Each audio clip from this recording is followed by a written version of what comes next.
I'm here with Joey McCune. This is my 44th episode.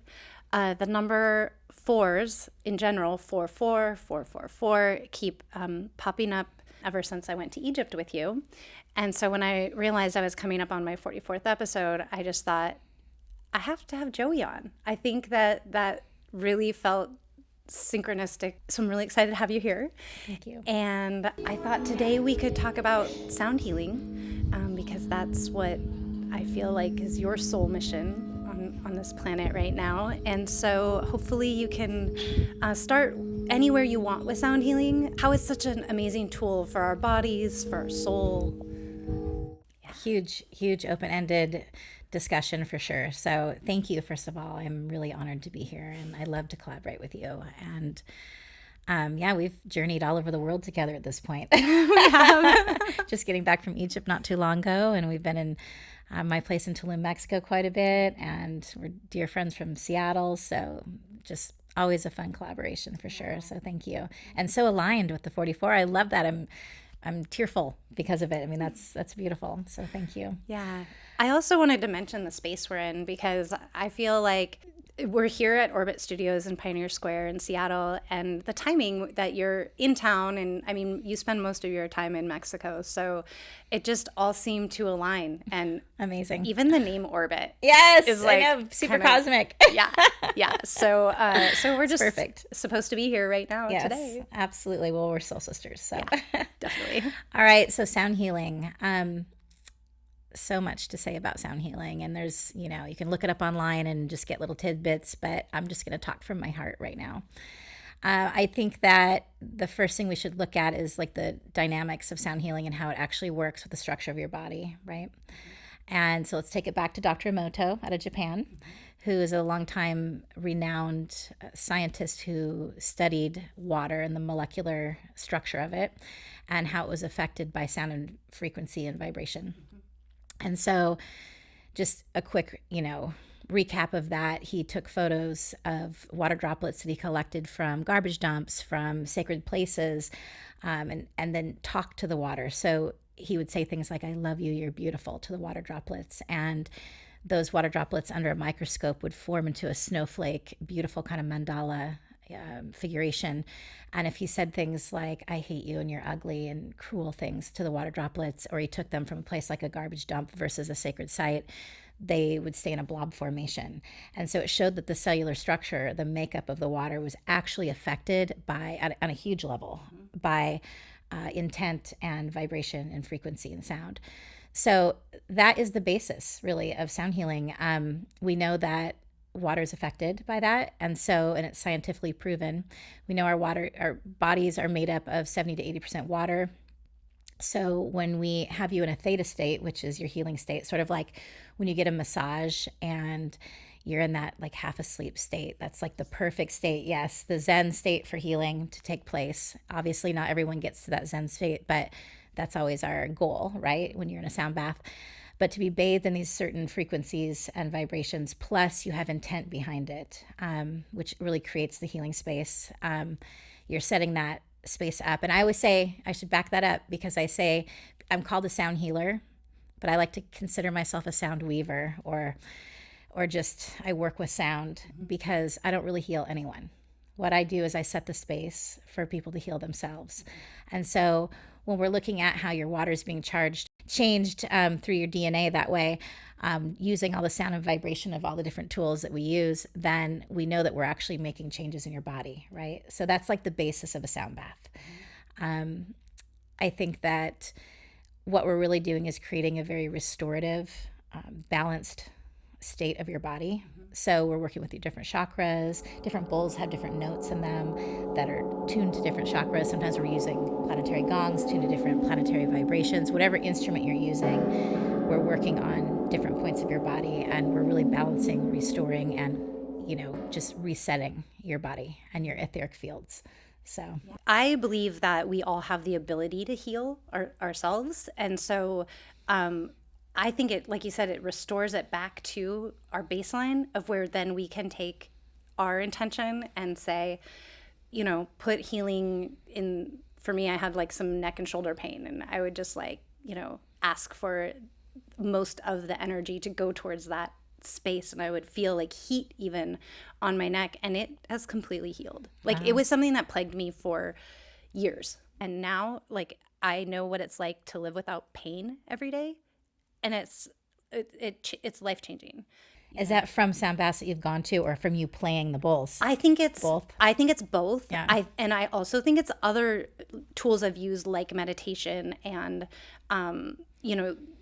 even down to yoga and movement. I really enjoy like active meditations. I like sitting and meditating too, but like I don't know, any way to get my mind into that like receptive mode where Quiet it's kind of space. open. Yeah.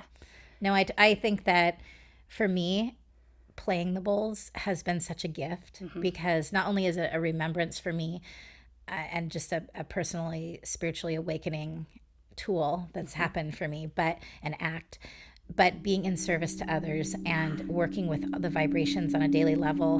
I mean, sometimes I'm doing 2-3 sound baths a day. So when it comes to times like that, I'm living in that frequency and I can feel my body is receptive to that, and I'm adjusting. And sometimes you visited me in the jungle in Tulum where we don't leave for several days. And that first day that you decide you're going into town or something, you emerge from this 5D space or whatever D you're in, right? And then you're like, whoa, because the frequency is just different and you have to like align to that, right? Definitely. I believe as humans, we can vibrate up to 7D, and it's very rare. And I don't know that I've ever gotten quite to that level, but I know that the way it vibrates at your property in Tulum, in your sound temple, is the highest vibration I think I've ever felt. Oh, wow. Like even more so than when we were in the temples in Egypt. But that's probably because there's a lot of people around, and so it is,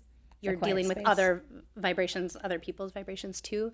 But being alone with you there and just feeling that is, I think, the highest I've ever felt. Beautiful.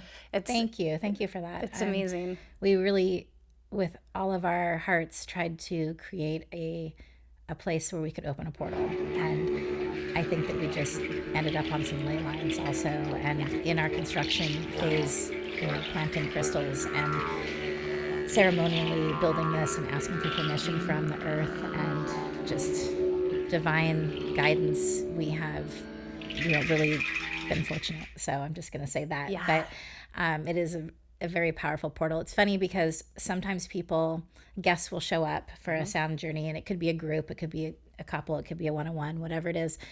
And sometimes the second they get out of the car, they're so hit with emotion that the tears start coming out.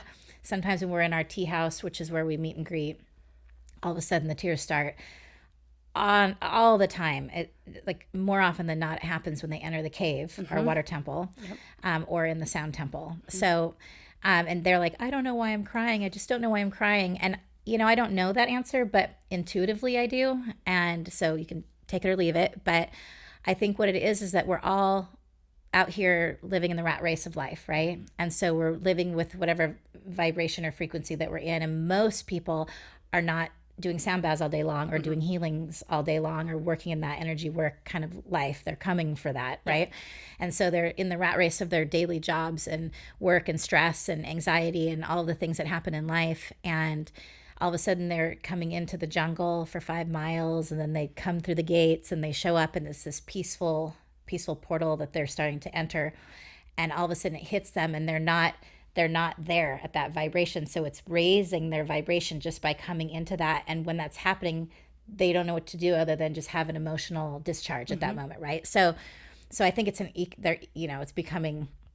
it's just leveling it out and balancing it. And they're like, I don't know why I'm crying. And it's like, cry, just go ahead and cry. But that's part of what's happening, right? With the frequency. I have a little bit of a theory about that. So I believe that before we incarnate in our lifetime, where our soul is really smart and gives us markers for like when we are on the right track, or I love that, different things like that. And so like you're born with these markers, and they're probably embedded in our DNA, in our very existence. And so when you I believe if you're looking for a space like your space, your soul's probably calling for it, and you're needing that healing, or you're needing that opening, that mind opening, whatever that is. And when we encounter those soul markers, I'm actually getting chills just thinking about this. It's so overwhelming. Yep. You don't know what to do. And I just think it's the natural thing to. That's beautiful. Just I think that's exactly what it is. I like that. I like that description a lot. Another thing that I wanted to mention, because I just know you're going to love this, there's this woman named Veda Austin, and she is from New Zealand. I actually took her master class on water. Her theory is that water holds consciousness. And so much like Dr. Emoto, she does something similar. She takes petri dishes and she just puts a tiny bit of water. It can be like pristine water from the mountains. It can be tap water, whatever it is, she puts in. And then she places an image, either puts the petri dish on the image or next to it. She puts it in the freezer and freezes it for like a very short time, like just as it's starting to crystallize. With the picture? Nope. Sometimes she does put the pitcher under it, but she shows it, basically shows the water of the pitcher, puts it into the freezer, and then comes back 30 minutes later, and she'll take a photo of the water and of the pitcher, and you'll see, like if she set it next to this tablecloth, you would see the head of a duck. Wow. It's unbelievable. Oh my gosh, I want to check this out. It's so amazing. I follow her on Instagram, and I'll put the link and everything for other people too, because she's someone that I feel like she's exploring the consciousness of water. And Dr. Emoto passed away, and I know that I think his family or his foundation continues his work, but she's really channeled something that's super special. Wow. And it's just picture after picture, and it's amazing. Wow. And she'll do things like say words to the water, and it's crazy, the pictures. There was even one of like Snoop Dogg like doing like a fist bump, and the main part that the water captured was his fist.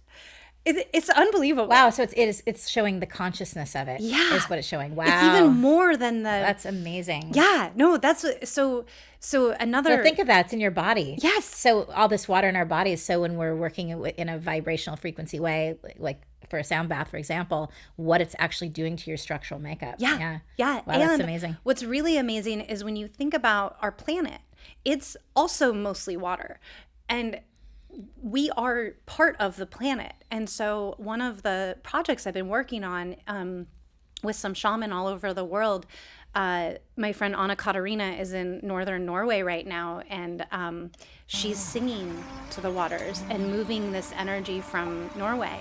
And then I have another friend, Barbara, who's singing from Spain and doing the waters. And then I do energetic work along the Puget Sound. And I have this, it's literally a loop of energy near Lincoln Park that I've been walking for like 5 years. And as I get to the water, I say a mantra, and I think I can feel the shift and the change. Wow. just from just seeing the water. Well, intent also, right? Yes, yes. And I think intent from someone who's tapped in and really consciously making the effort to do that, that's making huge changes and shifts. It is. And so amazing. all these people, and we're electromagnetic creatures, so all these people located, your work in Tulum, when you're there and you're working with your cenote, you're just as much a part of all of this. I tell people to float after the sound bath. Go and float in the cenote. Don't swim in it. Don't dive in it. Don't jump in it. You need to just float in that water and receive the codes and the activations, because water is life, right? And this, not to mention, think of all the sound baths that have happened in that sound temple. Well, we have the sound temple and then the water temple, which is the cenote and cave, but all these sound baths that have been in that water temple, and we see the vibrations rippling. I have it on my Instagram, where they're playing the didgeridoo and they're playing all these different instruments, and you see the water going, and all the people are laying there, and it's like all of that is going in. Through. Yes, coming through the earth. Yep. We always say you're in the womb of the earth there. Yep. So you're having your rebirth as you're in this beautiful experience, and so go float afterward. And cenote waters are considered to be sacred. Yes. So you lay in those waters and just allow that to just sink into your skin, and actually just like like marry the water in your body, right? Yeah. So it's just such a full body activation. And I think most people understand that. And they're just, I love to see all the pictures of people just floating and laying there. And it's like, that's perfect. That's what it's meant to do, right? Yeah. Like, it's so beautiful, so powerful. It's so powerful. When the last time I was there with my husband and my good friends Zach and Lauren, right. and we did a ceremony, and after it was done, I didn't even think about that there were other people there. I just took off my clothes and got in the water. I love it. Because it was like, and the shaman, Kit, yes. And Kit was like, wow, we've never had anyone quite get in like that. I was like, sorry, I forgot you guys were even here. Oh, so he doesn't care. It's amazing. No, they were loving it. They started playing more music. Every time we're naked in the Synod, that's what you do. I mean, that's the beauty of it. Because I always say, hey, I mean, most people wait, right? But you have your private time in there, and it's like, why wear a suit? Yeah. Let it in, man. Just go and be free and feel that water. It's so beautiful. Yeah, it's so healing. It really is. It's amazing. This is also a very general question, but what is the most fulfilling part about your practice that just like keeps you going? Because I know you work really hard, and a lot of times it's draining. And, like it's like, so what just keeps you going? Yeah, I mean, I should explain that I'm not just doing sound healing, right? Mm-hmm. So there's so much more that I'm in charge of and doing and working in. So I wear 45,000 hats sometimes, I swear. And that's not an exaggeration. But you're right. It's very, it is very taxing. And a lot of people say, how are you doing this? It's just impossible. And especially when I'm working with groups and all that group energy and stuff in a healing setting, and then another group's coming in. And even if I'm just hosting and sending them down with the shaman and sound shaman and medicine musicians in the cave versus in the sound temple with me, it's still energy. It's an exchange of energy, right? And can I just tell you that I witnessed, and there's no names or anything, but I witnessed someone coming in, and I don't know if she had a demon or it's not always just relaxing. Like, I just want to point out that it's not always just the like exorcism. Zen. You were you were there when that happened. Yeah, insane. I know what you're talking about. I was like, her body was moving in ways that like I've never seen. Yeah. I didn't know even what to do. That was crazy. So I'm just saying that it's not all perfect. Let's be clear, not my favorite part of the job. That is not what I called in to be part of my work. The answer to that is I am so fulfilled by spirit and to be in service to others. This makes me emotional. I left the rat race of my life, a highly successful businesswoman, and my husband, a highly successful businessman, and we were called to be in deeper service. So creating a place that people would come to and feel comfortable and feel like they can get something from it, from the experience, has been my goal. And that it has transitioned and changed and grown, and it continues to expand. But at the moment, we're in so many phases of construction and things happening and ideas and things blossoming, and it's beautiful.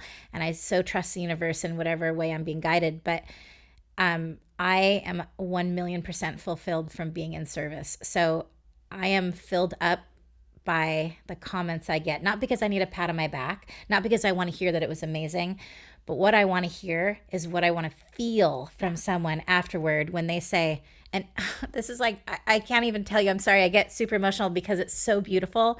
Mm-hmm. People come up afterward and they say, that was the most beautiful experience I've ever had in my entire life. This was such a touching, like emotionally releasing, incredible, otherworldly, out of this world experience. And that is what makes every ounce of exhaustion worthwhile to me. Mm-hmm. So it doesn't matter that I'm not making loads and loads and loads of money. Of course, you want to be successful and do well and sustain yourself and have a life. But it's really about, I feel that I'm really in service, and I've stepped into service in a different way once we made the move to Mexico. Mm-hmm. And now we're opening up a healing center soon. We're going to be having a small hotel retreat center where we can do this on an even larger, more expanded level. Yeah. And I never thought that was what I was going to do in my life, but like the universe has just put us in, things have just happened. So that's what's unfolding. Mm-hmm. And we're like, let's go. Yeah. Right. Just do it. Let's go. So, yeah. You know, we didn't have the money to do that. We're saving and scrapping and doing all sorts of things so we can build this space out. And would I love to win the lottery right now? Absolutely. But, you know, we're going to do it. It might be, we don't know how it's going to look, but we're starting that. And the just service part is what's so special to me. And we live on a free will planet full of abundance. Your service, the abundance will come because you're giving so much energy out into the space and to the planet for her healing too, like, and for the people. And I wish Mitch was here, my husband, because that's really his love. I mean, not that it's not mine, but he's not a healer in the sense that I am. He's a healer through his work and his hands and what he constructs and designs and he channels to do. And he really marries Mother Earth in that and calls in, you know, has Spirit's guidance in all of the things that he does and builds and constructs. And it's become really precious to us to protect our land and be good stewards to it. And as a result, we were given a cenote, right? I don't mean given like it was free, like, but given, we did not know we had a cenote on our property. When you bought it. Yes. Yeah. We were told there was no water in that cave. So through following a sacred bird that's a mystical bird, that's a real bird, but has a large mystical following, you know, my husband was led to realize that there was water in our cave and then created this beautiful space. He dug it out by hand. Yes. I mean, we're off grid. Yeah. We live off grid, solar energy. We have a generator. We try really hard not to use the generator. So, because it's damaging to the earth. Yeah. And so for us, I mean, and also living green isn't as green as people think because you have batteries and then you have to dispose of those after they're old in 7 years or something. And, you know, there's all these things. So we're always trying free energy and new things. And Mitch is that's his passion, right? So I think that we are gifted back from the earth and from the universe and in a very divine way because that's how we're in service right now. So there's so many multifacets to it. We're being fulfilled by. No, it's all beautiful. Divine alignment. Yeah, so I think it's perfect. And I think that, do you still feel like you want to share? Absolutely. Some music? I'm going to do a little mini sound bath and later guests can put their headphones on and listen to it and just have a little blessing and I'll send it from my heart to whoever wants to be called to listen. And from my heart as well. Oh, thank you. This is my traveling set, believe it or not, right? Yeah. So it's not a display of what we do in Tulum, but good enough, right? So it'll be special. It's a gift for sure. Yeah. Awesome. Okay. Well, thank you, Krystal. I appreciate it. Thank you. Thank you, Joey.